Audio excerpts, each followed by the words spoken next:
What is up, everybody? Good evening. Welcome back to the Sherpa Show, where I read you those cryptocurrency news articles so you don't have to. Now, it's late. It's 10:45 here. You're going, why is the Sherpa on so late to read you the news? Well, I slept until like 6 p.m. today after I did the radio show. And then, just some days you just need to sleep in. Just be in bed, relax, chill, and then just start your day when you get off. We all deserve that. And I just wasn't so lazy after that, like right after I went to the gym. So if you've been paying attention, I do upload all my little motivational short videos of me working now. Just gotta get back into dieting, which I will start again tomorrow. Go get all my preparations, start pre-making my meals. But if you want to check out my videos, like this was today's going on right now. Did a nice little back workout. Just play it for you.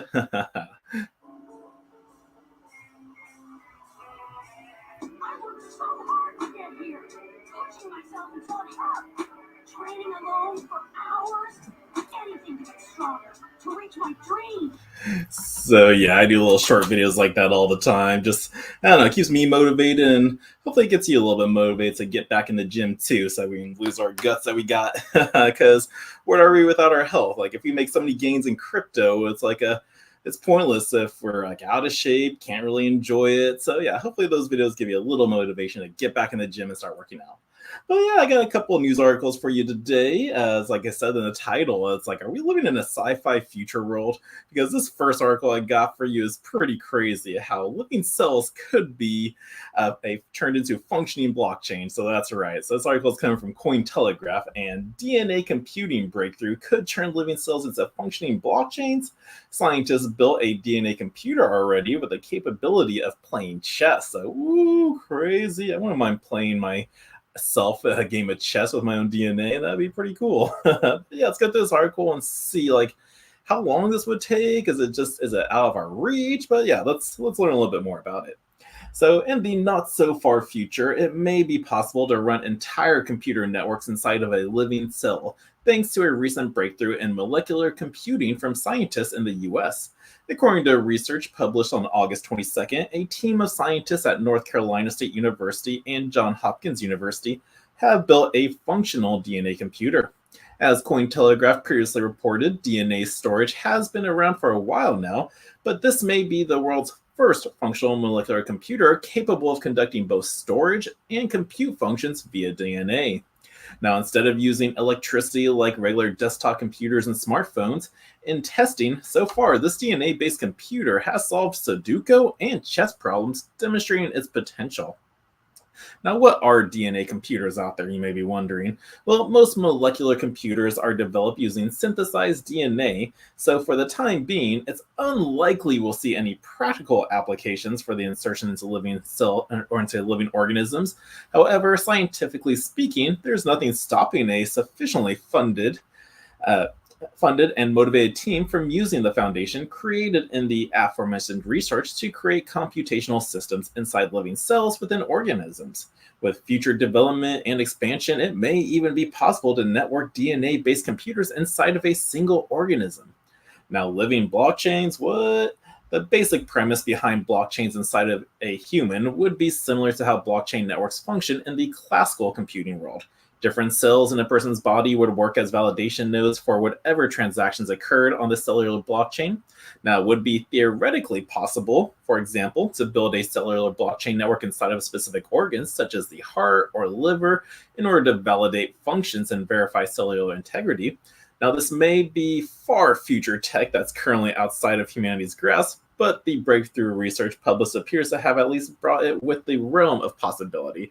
So it's like theoretical right now, like theoretically possible, but is it in our grasp? Like probably not anytime soon. But no, I thought this was a very interesting article just to read because look at that. You get the DNA sequence. If you got that on blockchain, it's like a what?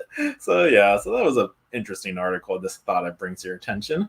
But so what are your thoughts on that? Do you think we'll get that in the future? No, we'll have to wait and see. But let's move on. Have you ever been wanting to get paid in Bitcoin? Well, this next article kind of covers that because this one platform has been around for 10 years, and now they got at least over 90,000 users getting paid in Bitcoin.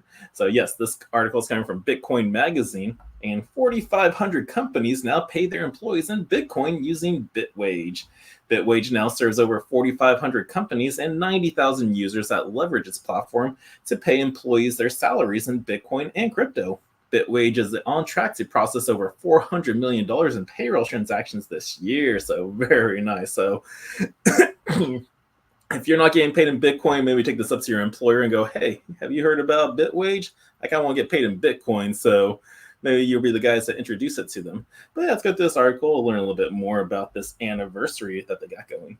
So as Bitwage celebrated its 10-year anniversary today, the company has highlighted its growth in enabling Bitcoin and crypto payroll solutions since 2014.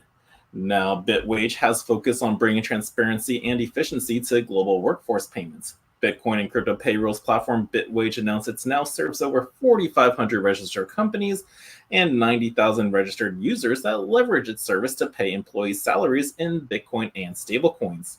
Now, Bitwage allows companies and individuals to send and receive payments using Bitcoin and crypto, and this provides an alternative to traditional payroll and bank wire services.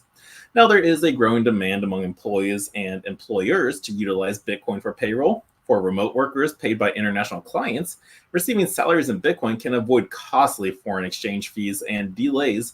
Meanwhile, paying contractors in Bitcoin can also save companies money compared to bank wires. Bitwage handles this conversion process seamlessly on both ends. Now, Bitwage is on track to process over $400 million in payroll transactions this year. Now, the company has also raised $3 million in funding from investors like Tim Draper, who said Bitwage have been trailblazing in Bitcoin and stablecoin integrated global payrolls. Now, according to Bitwage's CEO Jonathan Chester, the company's core mission is to promote financial freedom through innovative payroll solutions after 10 years at the intersection of payroll and crypto. Bitwage aims to keep improving global workforce payments out there. So yeah, so pretty cool up there. Way to go, Bitwage, on it, and happy anniversary to you. So yeah, if you're ever curious on like how people do get paid in Bitcoin from their job, this is usually one of the companies that does it. I wonder if there's any others out there. I'm sure there are that can do it. But can Full do it? No, I don't think they can, but there was another company I heard out there that did do this for their employees, were able to help out and integrate their platform to pay their wages, but this is just one of them out there. So yeah, pretty cool.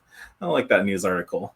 Now let's move on to our next one, which is going overseas. We're talking about Russia and two exchanges they aim to release. Yeah, so this one's coming from the Bitcoinist, and yes, Russia to launch two crypto exchanges aimed at foreign economic activity. To enhance its foreign economic activity, Russia plans to launch two major exchanges in its regions, one in Moscow and the other in St. Petersburg. According to a report, this initiative highlights Russia's strategic moves to integrate digital assets into its economy. It also focuses on creating and utilizing stablecoins pegged to the Chinese yuan and the BRICS currency basket. Now, as reported, the goal is to foster economic cooperation among the BRICS nations, Brazil, Russia, India, China, and South Africa, while pushing forward the country's de-dollarization efforts. Now, what are these two Russian crypto exchanges on the horizon? Well, the details below say Russia's initiative to launch new crypto exchanges aims to create a fresh platform for digital transactions, particularly as international sanctions, and they have curtailed the country's financial dealing on the global stage. Now, one of these exchanges will likely utilize the existing infrastructure of St. Petersburg's currency exchange to support foreign economic activities. Now, based in Moscow, the other might either expand on Moscow's exchange current setup or be developed as an entirely new entity within a controlled legal environment. Now, the emphasis on stablecoins, cryptocurrencies tied to a reserve of assets such as national currencies, signals Russia's intention to develop a more robust financial system that reduces its reliance on the US dollar. However, despite these ambitious goals, several obstacles could hinder the effective rollout of Russia's crypto exchange project. A key issue is the technological challenge of integrating stablecoins into Russia's blockchain infrastructure. Oleg Ognenko, CEO of BitRiver, noted that stablecoins functions more like cryptocurrencies than traditional financial assets due to their legal characteristics. Now, this similarity could lead to convertibility, liquidity, and security complications, which may challenge the smooth adoption of stablecoins within Russia.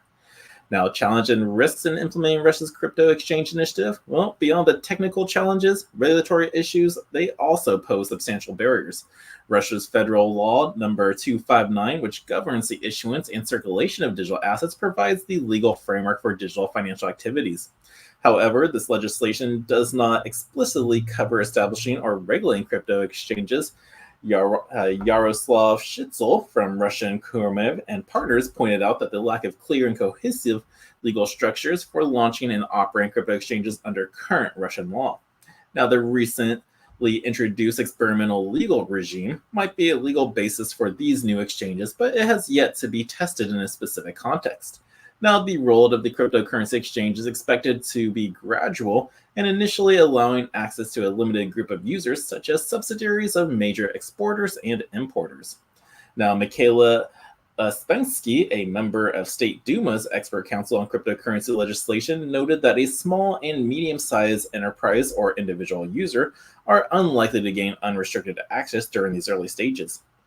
He also cautioned about the potential risks associated with sanctions, particularly the transparency inherent in blockchain technology, which could expose transaction details and lead to serious repercussions for those involved. Additionally, there is a skepticism about the appeal of those domestic platforms. Nikita Vasev, founder of Terra Crypto, questioned the attractiveness of the new exchanges, suggesting that they might only be used by those with no other alternatives. Now, Vasev also argued that most users would likely continue to favor established global recognized trading platforms unless no other options are available.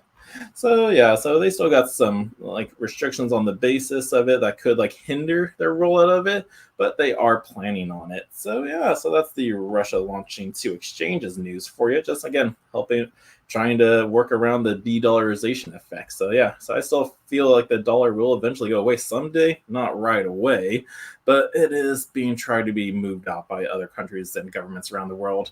So it's just good to at least have some Bitcoin while you can and know how to use it. So if the dollar does go away, at least you know how to use an alternative.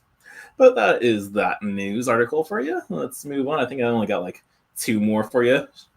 Just didn't want to roll out a lot of news for you, but I'm rambling. Let's move on. Okay, TON news. If you're a holder of the TON token, you may have noticed that it dumped 17% today. And you're going, what happened? Well, looks like the CEO of Telegram, Pavel Durov, was arrested in France, says a report. The Telegram CEO, Pavel Durov, was reportedly arrested in France on Saturday over charges related to illegal activity on the messaging platform. Now, TON used to be the number 8 token out there. How much did it drop down? Did it go beneath the 10? Okay, it looks like it dropped beneath the Dogecoin since the 70% drop. Will it keep going? I don't know, but let's learn a little bit more about the news about it. So, Telegram co-founder and CEO Pavel Durov was arrested in France late Saturday, according to a local media report, after arriving on his private jet from Azerbaijan. As the news spread of the price of TON coin, the token of the Telegram affiliated Open Network, plunged sharply. Now, the 39-year-old Durov was arrested by France's National Anti-Fraud Office, the reports from the TF1, over what the publication said were various charges tied to alleged illegal conduct by Telegram users that the service reportedly refused to moderate. Now, according to the publication, this includes charges linked to facilitating terrorism, the sale of narcotics and stolen goods, fraud, and more. Now, Decrypt reached out to Telegram for confirmation and comment, but did not immediately receive a response on it. Now, it is unclear why Durov, who reportedly does not travel to many countries where Telegram has faced scrutiny, had flown to France on Sunday, and the TF1 cites an unnamed investigator who said that Durov will for sure end up in pre-trial detention.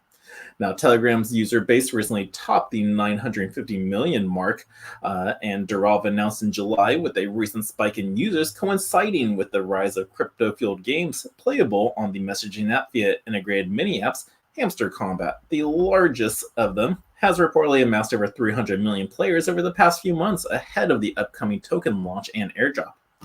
Now, the Open Network was originally created internally at Telegram, but The firm abandoned the project in 2020 amid regulatory scrutiny.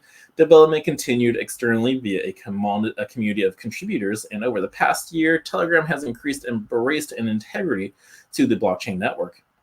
Now, while that close association has apparently helped boost the price of TON by more than 300% over the past year, that link appeared to be hitting TON's price hard on Saturday. TON is down nearly 17% over the past 24 hours as this writing and fell from a price of 680 before the reports hit to the current price of 561. And again, where are we at right now? We are currently at 582. So there's a little rise since then. But yeah, so I guess the price is really being affected by the creator itself, and like we've seen this before, like many times. It's why like the creator of Litecoin, Charlie Lee, stepped down because when he was having a bad day, the price of Litecoin dipped. When he was having a good day, the price was going up. So I don't know, if you really want a coin just to work on its own, like these CEOs have to kind of step away from it. But yeah, why would he go over to France if it's been known to have problems with the chat platform right there? It's like I've always heard like Ivan on Tech, when I watch him, he's like, oh yeah, I'm probably never going to go to the UK because they're so strict on regulations there. So it just seems weird that he would do that. And then yeah, he got arrested. So that's the TON coin news for you if you're just curious on why there was a dump about it. But that was it. Now let's move on to our final article of the evening, where Polygon's Discord channel was hacked and the team works to regain control. So as the value and popularity of digital assets continue to rise, cyber criminals are incentivized to exploit any vulnerabilities that they can. So if you're getting any messages from the Polygon team on Discord, probably just ignore those for now until they get control back. I'll probably let you know with an article when they fully get control back on it. But no, scammers are out there on high alert. They're doing anything they can. Like Bitcoin's like, actually, yeah, look around. It's at like 64,000 right now. It's like, I don't know, this could be those final moments like when we're about to hit the bull run, because it's like we might see it at 65 and then I'll hold that for a week. Then maybe next week we'll be at 70,000 and then we'll hold that for another week or two. And then bam, we're at 75. Before you know it, by election in December, Bitcoin's at 100,000. So yeah, scammers are going to be on high alert trying to grab as much as they can to get as much of their profits as possible. But let's go through this article for you to see if we found out how they hacked the Discord. So blockchain platform Polygon has said its community Discord channel has been compromised. Mudit Gupta, Polygon's chief information security officer, confirmed that the breach and urged users to avoid clicking on any links shared within the Discord channel until the situation is fully resolved. Now, Polygon users have been targeted. This incident has raised concerns about security measures, even though Gupta stated that all privileged accounts had two-factor authentication enabled. Now, Discord, a popular communication platform for cryptocurrency communities, has been increasingly targeted by cyber criminals due to the valuable information and assets often discussed or managed through these channels. Now, the implications of the breach are already being felt by the community. One Polygon user, Shada BK 2005, took to the X platform to warn others of the ongoing situation. Now, he was like, PSA, do not click on any links from the Polygon community Discord until further notice. It has been compromised, and we're trying to get back the ownership.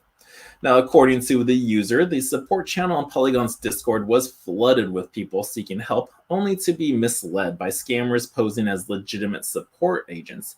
Now, there are scam links being posted in the announcement channel, and the users noted that adding that, he was given a timeout for trying to highlight the issue. Now, the severity of the attack became even more apparent when another user, Validator K, reportedly lost $150,000 worth of Ether from his pool. Ooh, that hurts. Now, the funds were lost in one fell swoop following an interaction with what appeared to be an official announcement on Polygon's Discord channel. Now, Discord hacks. The attack on Polygon's Discord is the latest in a series of high-profile breaches that have plagued the crypto community. On March 25th, 2023, blockchain security firm Sherpa highlighted a phishing scam circulating on the Arbitron Discord server. The scam, believed to have been orchestrated through a hacked developer account, involved a fake announcement containing a malicious link. Similarly, on May 5th, the Genius.ai artificial intelligence network fell victim to Discord-related exploits, resulting in a loss of approximately $1.27 million. Now, the timing of this breach is particularly concerning for Polygon, which is currently undergoing a significant network upgrade. The platform plans to replace its native Polygon Matic token with POL tokens as part of an upgrade scheduled for September 4th. Now, the POL upgrade is designed to expand the utility of Polygon's native token and power its growing network of aggregated blockchains known as AGG Layer. Now, yeah, so that upgrade is happening, and people that have commented on previous videos I did with that, you don't gotta do anything. The change is going to happen automatically. So if you have Polygon in your Trezor, Ledger wallet, or whatnot, it's just automatically going to be swapped for you, so you don't have to worry about that. If it's on an exchange, I do not know about that. I think I saw an article saying Coinbase will be doing the switch for you, but I'm not positive about that. But yeah, so but back to this, be careful on Discord if you follow the Polygon network. Do not click on any of the links in the announcements page, because again, hackers are trying to steal as much. And again, that one dude lost $150,000. Some people, that could be an entire life savings, so just be very cautious out there. And yeah, so that is it for you and all the crypto news I have for you on this Saturday evening. Hope you guys are having a fantastic one. Just enjoying this. Well, I don't know. I feel like all the guys who are watching this video right now pretty much aren't going out on a Saturday. They're not drinkers, they're not partiers, but you're enjoying this video with me as I make it. But let's go over the Fear and Greed Index now, see where everyone's feeling emotionally in the space. We are currently at a 56 neutral, so the greed index is going further up. So again, this could be going for some time, but again, when we are in the greedy territory, you got to have in the back of your mind that we are due for a correction. So the higher it gets, the more likely a price correction is going to happen. But whenever we're in the fear territory, that is a great time to buy. So that is it for you. Hope you guys have a fantastic Sunday. I will be back on Monday with more crypto news articles. And I believe Saturdays now will just be a more evening show. Give myself some time to enjoy. I thought I was going to keep my shows like at 5 or 6 o'clock for Saturdays, but I think I want to just enjoy the day and maybe do these live shows at 8, 10 o'clock. Let me know what's a good time for you to do a Saturday show. But I hope you guys enjoy the rest of your weekend. And until next time, the Crypto Sherpa is out.